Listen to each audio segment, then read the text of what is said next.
When it comes to great Haki feats in One Piece, there is too many to count, but everyone knows the Conqueror Haki feats is what really catches our attentions. From Shanks knocking out some of the most deadliest crews in the pirate seas in the Grand Line on the Whitebeard pirates, and of course damaging his ship as well, to Shanks and Whitebeard splitting the skies right after this. And we can even look at Luffy taking out 50,000 fishmen on Fishman Island right after the time skip, and Oda confirming that Shanks really would have been able to take out all 100,000 fishmen. Or of course Big Mom's Conqueror's Haki affecting her surroundings and Capone's weapons on Whole Cake Island, to her splitting these skies with Kaido during Wano in a good old-fashioned Yonko clash, similar to the previous one I mentioned earlier. Though I do want to say this, there's the Roger and Whitebeard clash that had them weapons not even touching because they were coating their weapons in Conqueror's Haki. That was of course the top of the tier when it comes to clashing of two legends, and it was affecting the entire island. And then of course we have to talk about how this is a controversial take, but Odin scarring Kaido, people don't know, but this is actually a Conqueror's Haki feat because it was confirmed by Kaido that of course he can only be scarred by Conqueror's Haki coating.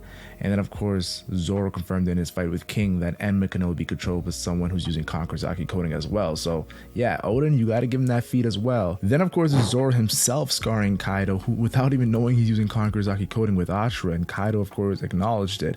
And then of course Kaido and Luffy having multiple Conqueror's Haki coating clashes during the Onigashima raid, and even splitting the skies too. But I have to admit, when Luffy went Gear 5th and split the skies by himself, that was probably one of the more insane feats I've ever seen. It was a Joy Boy level of Haki feat for real. And of course then there's of course Shanks' divine departure, of course during the middle of Egghead Island, which could be the greatest Conqueror's Haki feat in the story up until now, of course. And there's the controversy of if Galaxy Impact is a Conqueror's Haki coding feat, but that recent anime clip definitely makes me think it is. But of course, people have now been starting to look at Shanks' divine departure as not the #1 Conqueror's Haki feat, after the Gorosei are casually flexing their Conqueror's Haki during the Egghead Island arc. And then of course recently Joy Boy stored up Haki from the Void Century. Yes, you heard me. Joy Boy had turned the Gorosei back into their human forms, and then sent them packing all the way to of course Marijoa, the Holy Land, where we see of course Mars waiting for them patiently. And I gotta admit, yo, the Haki was so strong that even Imu felt it from that far away, and Egghead Island is not close to the Holy Land Marijoa. So I definitely want to say this, it definitely, if you got a character like Imu screaming out Joy Boy's name straight PTSD style, that's a Haki feat that should have the #1 title. And it wasn't even Joy Boy alive, it was his dead Haki. Yes, dead Joy Boy Haki. Joy Boy even tells the Iron Giant Emeth in the past that it's his most powerful Haki that he's storing up. So definitely got to give credit where credit's due, Joy Boy. You definitely have the strongest Haki. And recently, Joy Boy has been a very, how do I say this, highlighted character in the One Piece story. From Vegapunk talking about Joy Boy, like even recently when he's saying that the truth is Joy Boy, and he's about to finish a sentence, of course the Gorosei just packed out the Iron Giant, and of course the Stella, and how he was telling all these secrets just getting destroyed. It shows how fed up the Gorosei were at Vegapunk exposing details of course this mysterious figure, like how they hid Rock's existence or Roger's true name, and even tried to hide Luffy's true form, of course known as the Sangha Nika, like Joy Boy. We even learned the Iron Giant is apologizing for not making Joy Boy king, which makes me think of Rox D. Zebek also failing to become king of the world, and of course Roger becoming king of the pirates after finding Joy Boy's treasure, which makes me think Luffy will have to combine what Rox failed to do and what Roger succeeded to do. And if you really think about it, finish up what Joy Boy started as. Of course, even their own Imu technically is an empty king, because behind the scenes he's actually running the world, who sits on the empty throne. And when Emeth the Iron Giant learns Luffy's true name with that true initial, the Willa D of course, which of course in turn makes him release the Joy Boy Haki stored up inside of him, it makes me think about how the Willa D, and honestly it just makes me think Joy Boy is the head honcho of a crew of Willa D members, and I'll explain that a little later in this video.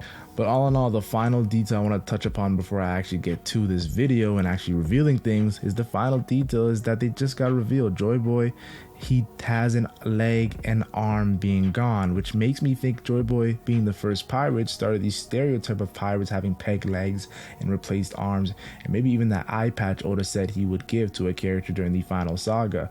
With Vegapunk confirming in Egghead Island that the Void Century and of course the Ancient Kingdom that was Joy Boy was born into being more advanced than the modern science, Joy Boy could share some Frankie-like, Kuma-like powers when it comes to being a cyborg, though that is a heavy speculation, I must say. It makes me think that's why the World Government are so high on the Seraphim, as we know they carry Lunarian and of course the Warlord DNAs. But let's do a deep dive on Joy Boy before I jump the gun on saying he's a cyborg. Now, our first time seeing Joy Boy's name be mentioned is by Nika Robin, who of course is studying the Void Century, the time when Joy Boy lived, and he's writing out an apology on the poneglyph. This instantly made me think Joy Boy was a good guy because he went out of his way to apologize for something he did. Also, the fact that Oda chose Fishman Island instead of course Skypiea makes a lot of sense since it's the first official arc after the time skip, and Joy Boy pretty much is one of the main characters of the final saga of One Piece, so definitely looks like he's leaning towards that post time skip and into the final saga, whether it's learning more about him in the past or Luffy exploring his Delphi in the future. Joy Boy is a pivotal staple of One Piece currently. Later in the Fishman Island arc, we found out the apology was for the Mermaid Princess, and a promise Joy Boy broke is why he made that apology. That's what had to do with the huge ship called Noah that Luffy tried to destroy near the end of the arc, and now we also got confirmation that the Mermaid Princess from the Void Century could speak to the Sea Kings, making her the ancient weapon Poseidon, meaning Joy Boy had one of the ancient weapons on his side, and with Shirahoshi inheriting this power of the ancient weapon Poseidon, and with Luffy also befriending her just like Joy Boy of the Void Century, it seems this was the first big hint of Luffy becoming Joy Boy like we've seen in Wano versus Kaido with Gear 5th. Let's jump up a little bit into Wano in the flashback, the epic Oden flashback, where Roger got to the final island and learned of the Void Century and the Willet D and the ancient weapons and Wano's borders being closed, while of course Roger was just staring at Joy Boy's treasure and all he could do was laugh, and his crew laughed as well, and Roger stated he wished he lived in Joy Boy's era and even named the final island Laugh Tale. So what do you think I thought when this was revealed during Oden's flashback? Is Oda trolling us, or better yet, is Joy Boy trolling us? The Sun God Nika and the warrior of liberation that brings joy around the world. What could his story be about, and what exactly is the One Piece he left behind? Only time will tell, and then of course us being the final saga means it'll be sooner rather than later. I feel like Kaido shocked all the fans when he told Luffy he couldn't be Joy Boy either. This is deep because it shows Kaido's awareness of the main character of the final saga, the man everyone is waiting for, and how even he thought Luffy could be him early in of course the battle, especially with Luffy doing advancing of course not just armored haki but the red rock, but also coding his attacks with Conqueror's Haki, which only the best of the best can do, and is also why Kaido respects Roger so much, because of his haki and no doubtful ability. So with us recently seeing a teaser of Joy Boy's haki, I really don't blame Kaido for having this line of thought when it comes to Joy Boy not being Luffy early on in their battle. Kaido still jokingly even mentions in his past how King still believes he's Joy Boy, in which King replies, legends are legends, just continue being the strongest. At first I took this as King not caring anymore that Kaido is Joy Boy, and then with a second read I realized that King knows Kaido is not Joy Boy, and then that's what really shocked me, because if King knows Kaido is not Joy Boy but built such a bond with him, he doesn't even care anymore, and that makes more sense to me, with King being of course that special race that lived on the red line that Whitebeard previously spoke about to Marco, and how of course the Lunarians were the prototype of the deadly seraphims that helped the world government abolish the warlord system. All I'm saying is not a coincidence we saw King recently listening to of course Vegapunk's message, and his race definitely were huge allies to Joy Boy, that's for sure. We also found out that Zunisha was Joy Boy's companion 800 years ago and committed a serious crime, which makes me think, what was that crime and how was it connected to Joy Boy? All I know is the current One Piece story, there's still traces of Joy Boy's legacy left behind, and it seems like Oda wants us to look at him in a greater light than even Gold D Roger, who took down the man who wanted to be the king of the world and of course led Whitebeard, Shiki, Big Mom, and Kaido. I'm talking about Roxy Zebek, and fought the world's strongest man in his prime in Whitebeard, while also going at it with, of course, the hero of the Marines in his prime, Garp, who we just seen recently in the anime go crazy with Galaxy Impact at his old age, causing immense damage. So now I wonder, what more feats will we see of Joy Boy, and how can Luffy top it? I always said Luffy has to be better than the Pirate King, better than Roger, and even now that I'm looking at it, even Roger knew in 20 years someone will surpass him after reaching Labdale and learning the truth and learning Joy Boy's story. But now that I'm thinking about it, since Joy Boy technically failed, Luffy will also have to surpass him, and since Luffy's my favorite character, all it does is excite me, especially after Luffy inherited Joy Boy's power and has taken down Kaido, Kizaru, and fought most of the Gorosei all in one arc. Even mentioned a sidebar, he even fought the strongest CP0, Rob Lucci. So yeah, and Zoro had to step in to say, Lucci, you're not even on my captain's level. The future looks bright for our new Joy Boy. Kaido even mentions how his daughter Yamato, the Oni princess, mentioned Joy Boy, and of course King replies, Odin did want to open the borders for Wano and let Joy Boy in. That leads to Kaido replying, I know who Joy Boy is, and the man you've been waiting for. And of course King asks, who's the man? In which Kaido replies, Joy Boy is the man who will beat me. And King says, if that's the case, I don't think he will ever come. Fast forward, Luffy has beaten Kaido, meaning King now knows who Joy Boy is, and will he act on it during the final saga? Yes, King might still be a player in the story after losing to Zoro. And this also makes me think that Joy Boy from the Void Century had a very powerful ally that was, of course, part of the Lunarian race by his side. But of course, we must wait for the Void Century flashback to get our confirmation. But don't forget how valuable King was. Not only, of course, did Kaido look at King as valuable, the world government did, and Big Mom. Big Mom even asked straight up, King, join my crew. Vegapunk officially reveals Joy Boy was born 900 years ago in a bountiful and advanced kingdom. And just like the legendary sun god Nika of Elbaf, he also had a stretchy and elastic body. He was the first man to take the seas and first to be called a pirate. And now I wonder, what does Oda want us to do when it comes to the sun god Nika and of course Joy Boy? Does he want us to differentiate Elbaf's Nika and Joy Boy's Nika? Or is Oda hinting at Elbaf's people giving Joy Boy a different moniker, the sun god Nika? All in all, we know now that Joy Boy was the true explorer, giving me Nolan vibes. And you guys all know how much I love Nolan. He's literally my profile picture on this channel for so many years. And he definitely discovered many ancient races and lands on his journey as a pirate. And all I'm thinking currently is he had a crew like Roger and Luffy, and this is where the initial originates. Yes, the initial D. So the crew name would be currently, like, honestly, some characters on Joy Boy's crew would be Gold D, Portgas D, Neftari D, Monkey D, Marshall D, Jaguar D, Trafalgar D, Rox D, and of course the newest one, Climo D, of course being Clover, being revealed to be a Willy D member.